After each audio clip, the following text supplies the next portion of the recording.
সুপ্রিয় শিক্ষার্থীবৃন্দ, কেমন আছো তোমরা? আশা করি ভালো আছো, সুস্থ আছো। মণিপুর উচ্চ বিদ্যালয় ও কলেজ কর্তৃক নিবেদিত আমাদের পাঠশালায় তোমাদের স্বাগত জানাচ্ছি। আমি আবারও তোমাদের সামনে উপস্থিত হয়েছি পদার্থের গাঠনিক ধর্ম অধ্যায়টি নিয়ে। এটি একাদশ ও দ্বাদশ শ্রেণীর পদার্থবিজ্ঞান প্রথম পত্রের 7ম অধ্যায়। আমরা এই অধ্যায়ের উপর আরও ক্লাস করেছিলাম, তাই না? তারই ধারাবাহিকতায় আমরা স্থিতিস্থাপকতা অংশটুকুর যে গুরুত্বপূর্ণ অংশগুলো আছে, যে টপিকসগুলো আছে, তা নিয়ে আজকে আমরা আলোচনা করব এবং বিভিন্ন ধরনের গাণিতিক সমস্যা সমাধান করার চেষ্টা করব। চলো আমরা মূল ক্লাসে যাই। দেখো, আমরা আগের ক্লাসে দেখেছিলাম যে এই সংজ্ঞাগুলো আমরা দেখেছি, তাই না? কি কি আছে এখানে? স্থিতিস্থাপকতা, পূর্ণ স্থিতিস্থাপক বস্তু, স্থিতিস্থাপক সীমা, নমনীয় বস্তু, পূর্ণ দৃঢ় বস্তু, অসহ বল বা ভার, বিকৃতি, পীড়ন, অসহপীড়ন, স্থিতিস্থাপক ক্লান্তি। আবারও তোমরা এই সংজ্ঞাগুলো একটু দেখে নেবে, ঠিক আছে শিক্ষার্থীবৃন্দ? দেখো, বিকৃতি এবং পীড়ন এগুলোকে পরিবর্তনের প্রকৃতির উপর নির্ভর করে বিকৃতি ও পীড়ন কয় ধরনের হতে পারে? 3 ধরনের হতে পারে। তাহলে প্রথমেই আমরা দেখে নেই দৈর্ঘ্য বিকৃতি ও দৈর্ঘ্য পীড়ন। দেখো, দৈর্ঘ্য বিকৃতি মানে কি? দৈর্ঘ্য বৃদ্ধি ডিভাইড বাই হচ্ছে আদি দৈর্ঘ্য, মানে দৈর্ঘ্যের পরিবর্তন ডিভাইড বাই হচ্ছে কি? আদি দৈর্ঘ্য। তাহলে এখান থেকে আমরা কি পেলাম? দেখো তো, ছোটো এল ডিভাইড বাই হচ্ছে মানে কি small L divide by capital L, অর্থাৎ দৈর্ঘ্য বৃদ্ধি ডিভাইড বাই আদি দৈর্ঘ্য। এখানে কি আছে? দৈর্ঘ্য পীড়ন মানে কি? মানে বল বাই ক্ষেত্রফল, ঠিক আছে?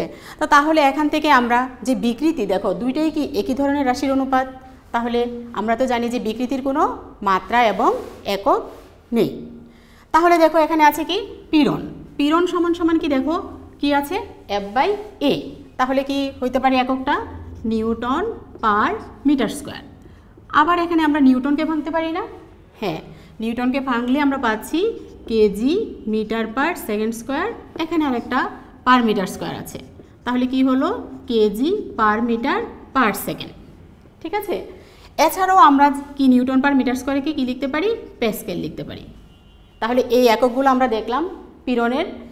এই এককটা থেকে, যে এককটা এখানে মৌলিক একক আছে, এই মৌলিক এককটা থেকেই কিন্তু আমরা কি বের করতে পারি বলো তো? মাত্রা বের করতে পারি, ঠিক আছে?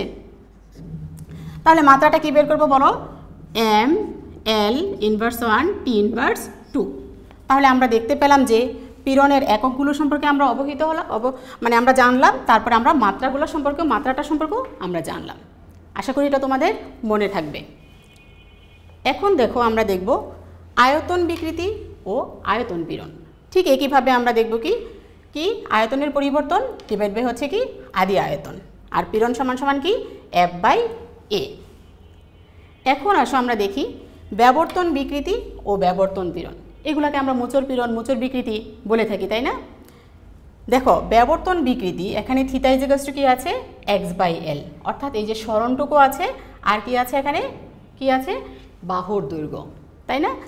এবার আছে কি? ব্যাবর্তন পীড়ন সমান সমান কি? এফ বাই এ। আর সকল ধরনের পীড়নের মাত্রা একক সম্পর্কে আমরা জেনে গেছি আগেই, তাই না? এখন আসো আমরা দেখি হুকের সূত্রটি।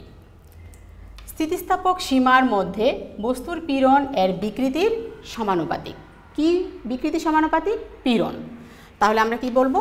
পীড়ন ইজ প্রপোর্শনাল টু হচ্ছে কি? বিকৃতি। তাহলে পীড়ন বাই বিকৃতি ইজ ইকুয়ালস টু আমরা কি লিখতে পারি? ধ্রুবক লিখতে পারি। এখন দেখো স্থিতিস্থাপক গুণাঙ্ক। স্থিতিস্থাপক সীমার মধ্যে কোনো বস্তুর পীড়ন এর বিকৃতির অনুপাত কি হয়? একটা ধ্রুব সংখ্যা হয়। আর এই ধ্রুব সংখ্যাকে বস্তুর উপাদানের কি বলে? স্থিতিস্থাপক গুণাঙ্ক বলে। একটু খেয়াল করে দেখো তো, স্থিতিস্থাপক গুণাঙ্ক ইকুয়ালস টু কি? পীড়ন বাই বিকৃতি। কার কার অনুপাত? পীড়ন এবং বিকৃতির অনুপাত। তাহলে এই যে স্থিতিস্থাপক গুণাঙ্কের একক এবং মাত্রা কি হবে? নিশ্চয়ই তোমরা ধরে ফেলেছ। হ্যাঁ, কারণ যেহেতু বিকৃতির কোনো মাত্রা একক নেই, সুতরাং পীড়নের মাত্রা এককই হবে স্থিতিস্থাপক গুণাঙ্কের মাত্রা একক, অর্থাৎ নিউটন পার মিটার স্কোয়ার বা প্যাসকেল। আর এটা থেকে আমরা মাত্রাটা লিখতে পারি কি? এম পার এল পার টি স্কোয়ার, ঠিক আছে? আসো এবার আমরা দেখব যে বিভিন্ন ধরনের যে স্থিতিস্থাপক গুণাঙ্কগুলো আছে এগুলো নিয়ে একটু আলোচনা করে নিই। ইয়ংয়ের গুণাঙ্ক বা দৈর্ঘ্য গুণাঙ্ক। আদি দৈর্ঘ্য আমরা এল দেখতে পেলাম, আর যখন অ্যাম্ভরের একটা বস্তুকে ঝুলিয়ে দিলাম তার দৈর্ঘ্য বৃদ্ধি হলো এল। তাহলে ইয়ংয়ের গুণাঙ্কটা কি আমরা জানি? স্থিতিস্থাপক সীমার মধ্যে কি কোনো বস্তুর দৈর্ঘ্য পীড়ন এবং দৈর্ঘ্য বিকৃতির অনুপাত একটি ধ্রুব সংখ্যা, আর তাকেই আমরা কি বলি? ইয়ংয়ের গুণাঙ্ক বা দৈর্ঘ্য গুণাঙ্ক। তাহলে এখান থেকে দেখো তো আমরা দৈর্ঘ্য পীড়ন, তাহলে দৈর্ঘ্য পীড়ন মানে কি? এখানে আমরা লিখি এফ বাই এ, আর এখান থেকে কি আসছে? দৈর্ঘ্য বিকৃতি। দৈর্ঘ্য বিকৃতি কি? L by L. তাহলে দেখো আমরা এই সমীকরণটা পাচ্ছি, অর্থাৎ Y is equals to F L by A L. এটাকে আরেকটু যদি আমরা আরেকটু যদি ভেঙে লিখি তাহলে আমরা পাচ্ছি কি? এফের পরিবর্তে পেলাম M G L divide by হচ্ছে পাই আর স্কোয়ার এল। আমরা এই সমীকরণের সাহায্য অঙ্ক করতে পারি, তাই তো? এবার আসো আয়তন গুণাঙ্ক। তাহলে আয়তন গুণাঙ্ককে কি বলবো? যে স্থিতিস্থাপক সীমার মধ্যে কোনো বস্তুর কি আয়তন পীড়ন এবং আয়তন বিকৃতির অনুপাত একটি ধ্রুব রাশি বা ধ্রুব সংখ্যা, সেটাকে আমরা বলি হচ্ছে আয়তন গুণাঙ্ক। দেখো এখানে আমি বি দ্বারা প্রকাশ করেছি, এটাকে কে দ্বারাও প্রকাশ করা যায়, তাতে কোনো সমস্যা হবে না। তাহলে আমরা এটাকে কি লিখব? যে F V divide by A V. কিন্তু আমরা তো জানি যে এফ বাই এ সমান কি? চাপ। তাহলে পিভি বাই ভি। আরেকটু জায়গা এখানে এটা মনে রাখবা যে আয়তন গুণাঙ্কের বিপরীত রাশিকে কি বলে? সংনম্যতা বলে। তাহলে আয়তন গুণাঙ্ককে কি বলবে? অসংনম্যতা বলা হয়। ঠিক আছে, এবার আমরা যাচ্ছি হচ্ছে ব্যাবর্তন বা মোচড় বা দৃঢ়তার গুণাঙ্ক। দেখো আমরা এখানে কি বলবো? এটাকে বলো তো যে স্থিতিস্থাপক সীমার মধ্যে কোনো বস্তুর ব্যাবর্তন পীড়ন এবং ব্যাবর্তন বিকৃতির অনুপাত কি হয়? একটা ধ্রুব রাশি বা ধ্রুব সংখ্যা হয়। সেই ধ্রুব সংখ্যাটাকে আমরা এখানে কি বলছি? ব্যাবর্তন বা মোচড় বা দৃঢ়তার গুণাঙ্ক।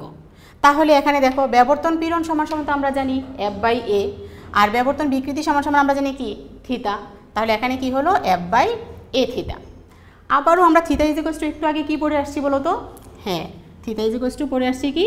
এখানে আমরা theta is X by L, তাহলে এলটা উপরে চলে গেল, তাহলে F L by A X. এই সমীকরণটি আমরা লিখতে পারি। শিক্ষার্থীবৃন্দ, আমরা এতক্ষণ পর্যন্ত কি দেখলাম? বিভিন্ন ধরনের বিকৃতি দেখলাম, বিভিন্ন ধরনের পীড়ন দেখলাম এবং 3 ধরনের গুণাঙ্কও দেখলাম। তাহলে এগুলা দিয়ে আমরা গাণিতিক সমস্যা সমাধান করতে পারি কিনা একটু দেখে নিই। দেখো প্রথমে আছে কি? 3 মিটার দৈর্ঘ্যের একটি তারের প্রস্থচ্ছেদের ক্ষেত্রফল আছে কত? 4 মিলিমিটার স্কোয়ার। এতে 10 কেজি ভর ঝুলানো হলে এর দৈর্ঘ্য বৃদ্ধি যেটা দেওয়া আছে। তাহলে দেখো তো এখানে তার কি দেওয়া আছে? আদি দৈর্ঘ্য দেওয়া আছে 3 মিটার, প্রস্থচ্ছেদের ক্ষেত্রফল এজ ইকুয়ালস টু আছে 4 × 10⁻⁻6 মিটার স্কোয়ার, যেটা মিলিমিটারে দেওয়া আছে। এবং এখানে ভর কি? M is equals to 10 KG ভর আছে, আর দৈর্ঘ্য বৃদ্ধি হলো কত? 3.75 × 10⁻⁻4 মিটার। এই ক্লোগুলো আমার উদ্দীপকে আছে। এবার আমরা কি করব? বিকৃতি বের করছি। তাহলে বিকৃতি তো আমরা একটু আগে পড়েছি, তাই না? বিকৃতি সমান কি?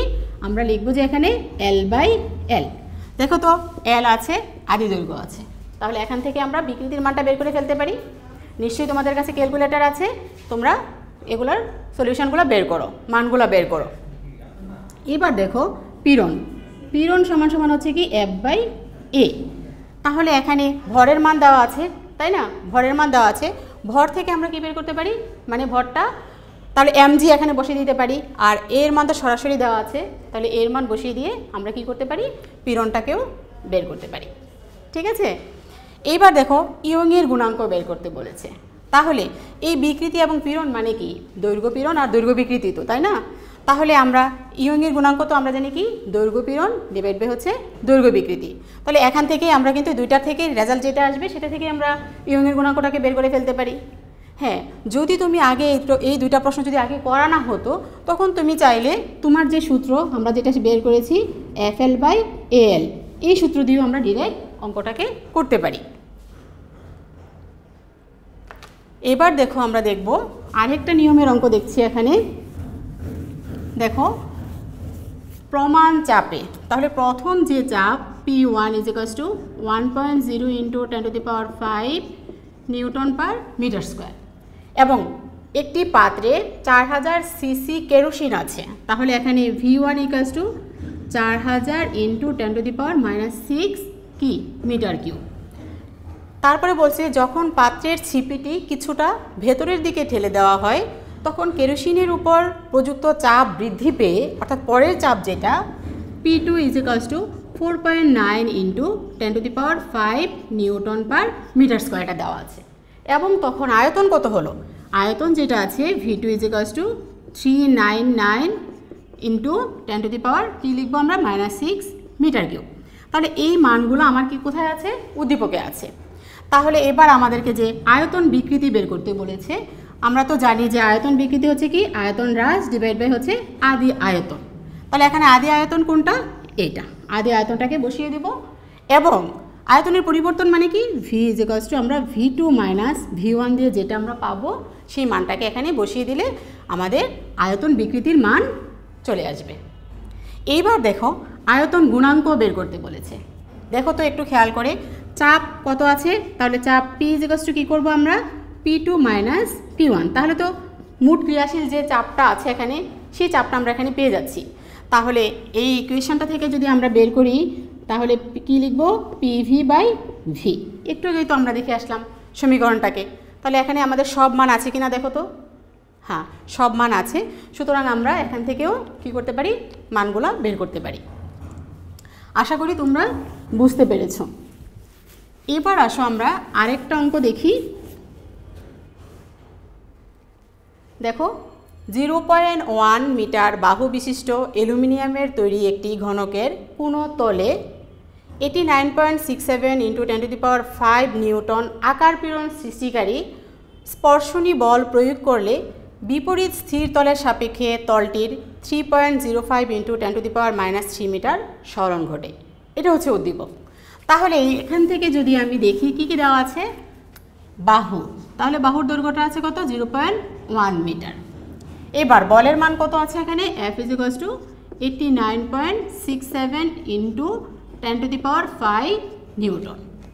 এবার ওই যে সরণটা দেওয়া আছে এখানে X is equals to 3.05 into 10 to the power -3 metre. এই ক্লুগুলো আমার আছে, অঙ্ক করার জন্য হেল্প করবে। এবার আকার বা ব্যবর্তন বিকৃতি কত, তাহলে বলো তো বিকৃতির সূত্রটা কি হচ্ছে, থিটা ইজ ইকুয়ালস টু আমরা কি জানি x বাই l, তাহলে x এর মানও আছে, বাহুর দৈর্ঘ্য l এর মানও তোমার কাছে আছে। এবার দেখো আকার বা ব্যবর্তন পীড়ন কত, পীড়ন সমান সমান কি বলো তো, হ্যাঁ পীড়ন সমান সমান হচ্ছে আমরা জানি F বাই A। তাহলে বলের মান তো সরাসরি আমার এখানে দেওয়া আছে তাই না, বলের মান আছে আর বাহুর দৈর্ঘ্য আছে, তাহলে এখান থেকে আমরা কি করব বলের মান বসাবো এবং এক বাহু স্কোয়ার অর্থাৎ 0.1 ইন্টু 0.1 এটা দিয়ে ক্যালকুলেশন করলে আমাদের কি চলে আসবে তোমার এখানে যে দৃঢ়তার গুণাঙ্ক কত, মানে এখানে দৃঢ়তার গুণাঙ্ক বলতে মানে পীড়নটা আমাদের আসবে, এখানে পীড়নের মানটাকে আমরা এখান থেকে পেয়ে যাব। এবার আমরা বের করছি দৃঢ়তার গুণাঙ্ক। তাহলে দৃঢ়তার গুণাঙ্কটা আমরা কীভাবে বের করব বলো তো, হ্যাঁ আমরা জানি ব্যবর্তন পীড়ন ডিভাইড বাই ব্যবর্তন বিকৃতি ইজ ইকুয়ালস টু হচ্ছে কি দৃঢ়তার গুণাঙ্ক। তাহলে আমরা যদি এই মানটাকে যে ক্যালকুলেশন করে আমরা যে মানটা পাবো এই মানটাকে এই মান দিয়ে ভাগ করে দেই তাহলে আমাদের চলে আসবে কি দৃঢ়তার গুণাঙ্কের মান। আশা করি তোমরা এটা করতে পারবে। শিক্ষার্থীবৃন্দ এবার আমরা দেখব যে পয়সনের অনুপাত। দেখো পয়সনের অনুপাতটা কি, স্থিতিস্থাপক সীমার মধ্যে পার্শ্ব বিকৃতি ও দৈর্ঘ্য বিকৃতির অনুপাত একটি ধ্রুব সংখ্যা। এই ধ্রুব সংখ্যাকে বস্তুর উপাদানের পয়সনের অনুপাত বলে। বিজ্ঞানী পয়সন দেখেছেন যে কোনো বস্তুর বা স্থিতিস্থাপক বস্তুর যদি আমরা তার দৈর্ঘ্য বৃদ্ধি করি তাহলে তার সাথে সাথে তার কি হয় পার্শ্ব বিকৃতি ঘটে। তাহলে এখানে তার আদি দৈর্ঘ্যটা হচ্ছে L, ঠিক আছে, আদি ব্যাস হচ্ছে D, আর এতটুকু পরিমাণ ব্যাস আমরা হ্রাস করেছি আর L পরিমাণ দৈর্ঘ্য বৃদ্ধি ঘটেছে। তাহলে সিগমা ইজ ইকুয়ালস টু কি লিখবো বলো তো, পার্শ্ব বিকৃতি ডিভাইড বাই হচ্ছে কি দৈর্ঘ্য বিকৃতি, আর আমরা পয়সনের অনুপাতকে কি দ্বারা প্রকাশ করি এখানে সিগমা দ্বারা প্রকাশ করি। তাহলে এখান থেকে আমরা কি লিখলাম পার্শ্ব বিকৃতি কি, পার্শ্ব বিকৃতিটা হচ্ছে প্রস্থের যে বিকৃতিটা হচ্ছে অর্থাৎ D বাই D, এই যে small d divide by capital D, আর নিচে কি দৈর্ঘ্য বিকৃতি আমরা তো সবাই জানি কি small l by capital L অর্থাৎ দৈর্ঘ্য বৃদ্ধি ডিভাইড বাই আদি দৈর্ঘ্য। তাহলে বসানোর পরে এখান থেকে আমরা এই সমীকরণটা পেলাম, অর্থাৎ sigma is equal to DL by DL. ঠিক আছে, এবার দেখো তারের সম্প্রসারণে কৃত কাজ বা স্থিতিস্থাপক বিভব শক্তির রাশিমালা। এই রাশিমালার প্রমাণটুকু আমরা আগের ক্লাসে দেখেছি, সুতরাং আজকে আমি প্রমাণটুকু দেখাচ্ছি না, যেহেতু আমরা আগে এটা প্রমাণ করেছিলাম। কি আছে আমরা সমীকরণগুলো একটু দেখে নিই। যে মোট কৃত কাজ বা বিভব বা স্থিতিশক্তি যেটা হচ্ছে W is equal to half Y A L square by L. এখানে ওয়াই কি ইয়ংয়ের গুণাঙ্ক, এ কি ক্ষেত্রফল, এল স্মল এলটা কি দৈর্ঘ্য বৃদ্ধি, আর হচ্ছে ক্যাপিটাল হল হচ্ছে আদি দৈর্ঘ্য, তাই তো? আচ্ছা একটু দেখো তো, আমাদের এই সমীকরণের সাহায্যে আমরা অঙ্ক করতে পারি।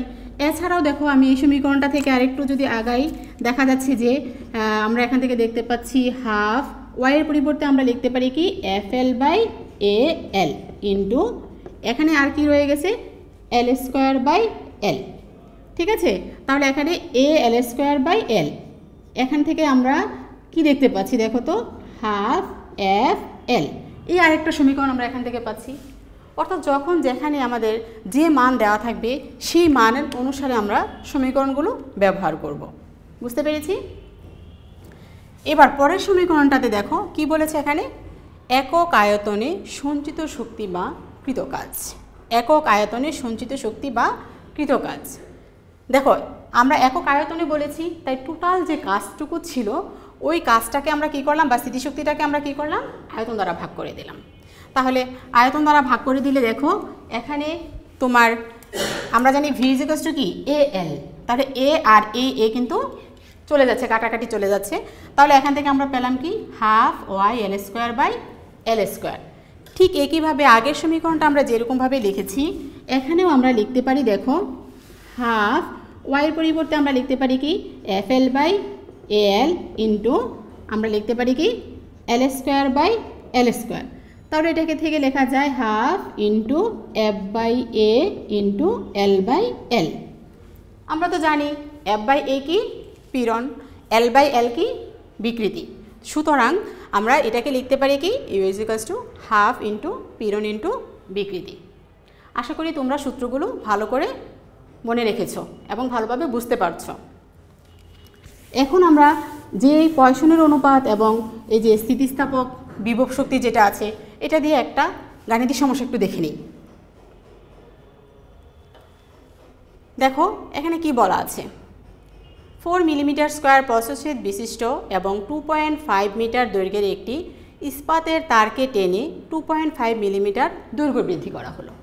তার মানে এখানে কি দেওয়া আছে বলো তো, এ এর মান দেওয়া আছে, এ দেওয়া আছে 4 × 10⁻⁶ মিটার স্কোয়ার। তারপরে আদি দৈর্ঘ্য এল দেওয়া আছে, তারপরে দেখো দৈর্ঘ্য বৃদ্ধি এটা কি স্মল এল, তাই না? L is equals to 2.5 × 10⁻³ metre দেওয়া আছে। বলছে তারটির ব্যাস কতটুকু হ্রাস পাবে, ব্যাস হ্রাসের পরিমাণ। তাহলে ব্যাস হ্রাসের কথা কার সূত্রে বলা আছে বলো তো? হ্যাঁ, অর্থাৎ পয়সনের অনুপাতে, অর্থাৎ sigma is equals to DL by DL. তাহলে এখান থেকে আমরা এই ডি এর মানটাকে বের করে নিব। দেখো তো আমাদের সব মান আছে কিনা। একটা কথা এখানে শুধু মনে রাখবা, এখানে ক্ষেত্রফলটা দেওয়া আছে। তাহলে ক্ষেত্রফল দেওয়া থাকলে কি আমরা ব্যাস বের করতে পারি না? অবশ্যই পারি।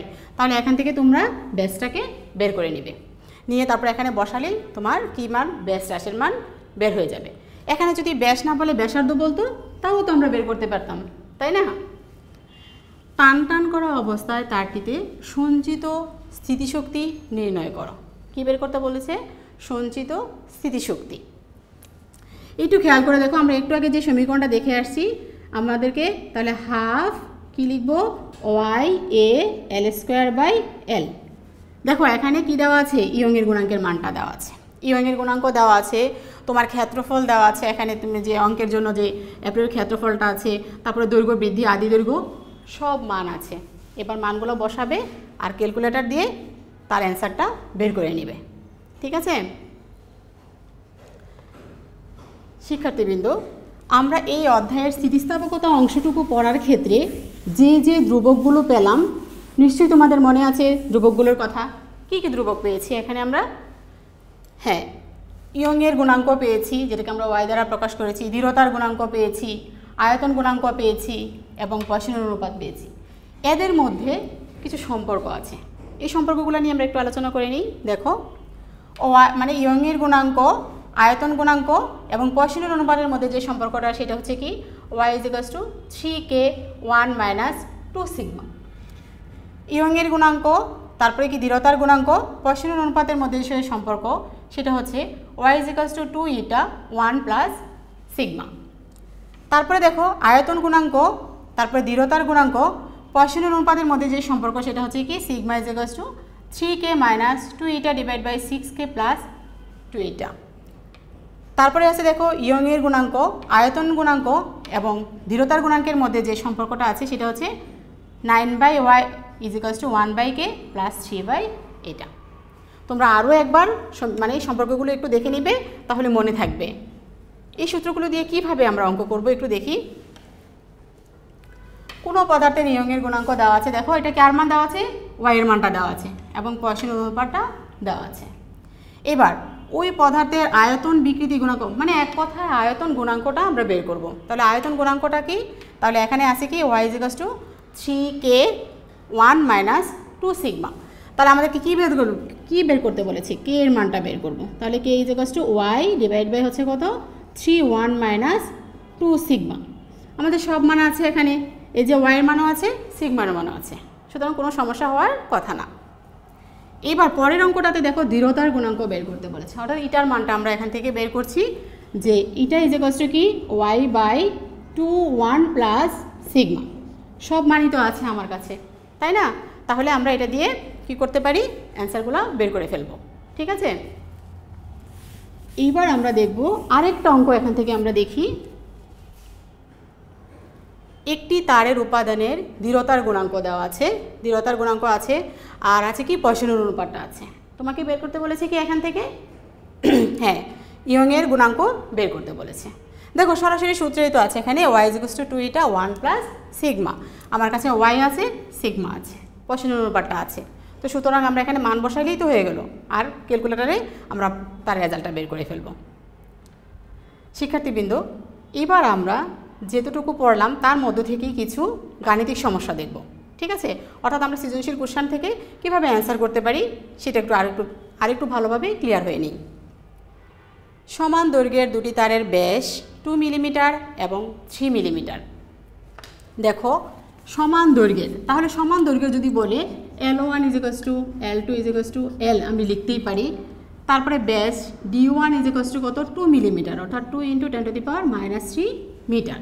এখান থেকে আমরা 8টাকে বের করে নিব। ঠিক আছে, তারপরে দেখো D2 দেওয়া আছে 3 মিলিমিটার, 3 মিলিমিটার অর্থাৎ 3 × 10⁻³ মিটার। তার দুটিতে সমান বল, তুমি সমান বল প্রয়োগ করেছো, সেটা হচ্ছে F1 = F2 আমি F লিখতে পারি 5 × 10⁻³ নিউটন। এবার দৈর্ঘ্য বৃদ্ধি যথাক্রমে 2% এবং 1% হলো। তাহলে দৈর্ঘ্য বৃদ্ধি আমি প্রথমটার ক্ষেত্রে L/L1 = কত 2%, 0.02, আর L/L2 ক্ষেত্রে আমি লিখতে পারি 0.01।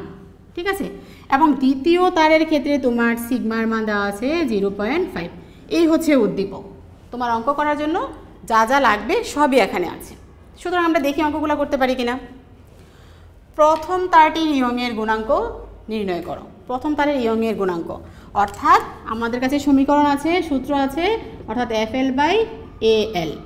তাহলে এখানে তো প্রথম তার যেহেতু L/L, জাস্ট এটাকে আমরা একটু উল্টিয়ে দিলেই হয়ে গেল, তাই তো?